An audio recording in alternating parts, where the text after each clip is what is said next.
नमस्कार मित्रांनो, माझ्या यूट्यूब चॅनलवरती तुमचं मनापासून स्वागत आहे. आज आपण बनवणार आहोत घरगुती पद्धतीचा खेकड्याचा रस्सा. ही रेसिपी खास तुमच्यासाठी आहे, त्यामुळे व्हिडिओ शेवटपर्यंत नक्की पहा. सर्वात आधी खेकडे नीट स्वच्छ करून घेतलेला कढईमध्ये तेल गरम करून त्यामध्ये कांदा, कढीपत्ता, जिरे याची फोडणी दिलेली. ते छान परतल्यानंतर त्यामध्ये वाटण घातलेलं आहे. खोबरं, कोथिंबीर त्यामध्ये वाटण घातलेलं आहे. ते छान परतून झाल्याच्या नंतर ते खाली लागू नये म्हणून थोडंसं पाणी घातलेलं आहे. त्यामध्ये घरगुती मसाला, चटणी, मीठ घातलेलं आहे.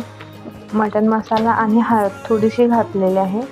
ते छान परतल्यानंतर त्यामध्ये खेकडे चेचून त्यामध्ये थोडे टाकलेले आहेत. ते छान एकत्र मिक्स करून घेतल्यानंतर त्याच्यामध्ये गरम करून पाणी घातलेलं आहे. तुम्हाला पाहिजे तेवढं पाणी तुम्ही घालू शकता. रस्सा घट्ट, पातळ किंवा तुम्हाला सुक्कं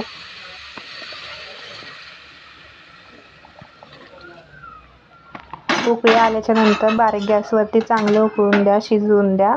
नंतर मग त्याच्यावरतून कोथिंबीर घाला आणि तयार आहे मग आपला झणझणीत खेकड्याचा गावरान रस्सा. बघा मित्रांनो, किती सुंदर असा रंग आलेला आहे. रस्सा आपला तयार आहे.